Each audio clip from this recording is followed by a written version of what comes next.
여러분 안녕하십니까? 10월 21일 정오뉴스입니다. 첫 소식입니다. 국정원의 대선 개입 정황이 점차 드러나면서 파장이 커지고 있습니다. 국정원 심리전단 직원들이 지난 대선 때 트위터를 통해 여당 후보는 지지하고 야당 후보는 비방하는 등 여론 조작에 나선 구체적인 내용이 어제 밝혀졌습니다. 국정원이 인터넷 댓글 작업 외에도 트위터 등 SNS를 통해 광범위한 정치 개입에 나선 사실이 확인되면서 지금까지 밝혀진 범죄는 빙산의 일각에 불과한 것 아니냐는 의혹이 커지고 있습니다. 국회 법제사법위원회 소속 야당 의원들은 원세훈 전 국정원장 등에 대한 공소장 변경 허가 신청서와 별도로 첨부된 범죄 일람표를 국정감사 자료로 공개했습니다. 이들이 법무부로부터 받은 자료를 보면 국정원 직원들은 트위터에 문재인의 주군은 김정일, 북한 정권 나팔수 문재인 대북과는 종북을 넘어 간첩 수준 등의 글을 올렸습니다. 또 안철수나 문재인이가 할 바에 차라리 개나 소를 시키세요 등의 비방글을 리트윗했습니다.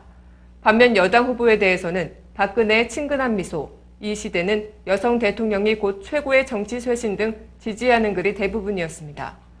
이처럼 국정원 직원들은 지난해 9월 1일부터 12월 18일까지 55,689회에 걸쳐 새누리당과 박근혜 후보를 지지 찬양하거나 민주당과 문재인 안철수 후보를 반대 비방하는 트위터를 했다고 검찰은 밝혔습니다. 민주당 이춘석 정의당 서기호 의원 등 야당 법사위원 7명은 기자간담회에서 국정원이 지난 대선 당시 박근혜 후보의 온라인 선거팀이었음을 보여주는 것이라고 주장했습니다. 또한 트위터 글은 지난해 12월 11일 민주당이 국정원 여직원 김모 씨의 인터넷 댓글 작업을 폭로한 직후 반짝 급감됐다가 곧바로 재개된 것도 확인됐습니다. 또 지난해 총선 대선 때 군사이버사령부 일부 요원들이 트위터 블로그를 통해 정치적 성향의 글을 올린 것이 사실로 드러남에 따라 정식 수사로 전환키로 했습니다. 다음 소식입니다. 전국 교직원 노동조합 조합원들이 해직자를 조합원에서 배제하라는 고용노동부의 시정명령을 거부했습니다. 법의 노조 등 정부의 탄압이 예고되는 상황에서 조합원들이 노동조합의 자주성을 수호하는 길을 택한 것입니다. 정규조는 지난 16일부터 3일간 시행한 조합원 총투표에서 해직자를 조합원에서 배제하라는 고용부의 요구에 전체 투표 인원의 68.59%가 거부한다는 선택을 했다고 18일 밝혔습니다. 80.96%의 높은 투표율을 기록한 가운데 수용한다는 응답은 28.09%에 그쳤습니다. 정규조 집행부가 조합원 총투표 결과를 따르기로 한 만큼 시정명령 수용 마감 시한인 오는 23일까지 규약을 개정하지 않을 것으로 보여 정부와의 일대 마찰이 불가피한 상황인데요. 정규조는 지난달 대의원 대회에서 조합원 총투표로 정부의 시정명령 수용 여부를 판단하겠다고 결정한 이후 내부에서 치열한 토론을 벌여왔습니다. 공안 탄압이 예견되는 상황에서 조직을 지키며 장기적으로 싸워야 한다는 것이 규약 개정 수용론의 주요 논거였는데 예상을 깨고 70%에 육박하는 대다수 조합원들은 규약 개정을 거부하고 해직자들과 함께하는 가시밭길을 선택한 것입니다. 정규조 서울지부의 한 지회장은 정부의 부당한 탄압 속에서 우리의 정신을 지켜야 한다는 조합원들의 열기가 뜨거웠다고 말했습니다.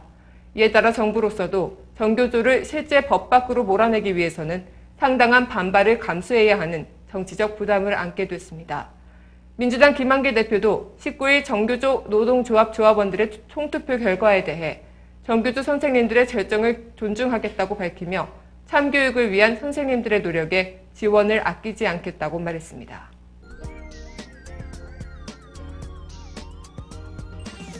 단신입니다. 국회 국정감사가 2주차 중반전에 접어드는 오늘 여야는 국가정보원의 정치 개입 의혹과 4대강 사업의 적정성 등을 두고 전방위로 격돌할 것으로 보입니다.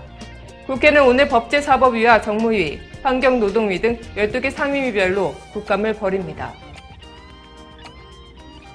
서울중앙지법 형사합의 21부는 국가정보원 대선 개입 의혹 사건 공판에서 검찰이 신청한 공소장 변경을 허가할지 오는 30일 결정하겠다고 오늘 밝혔습니다.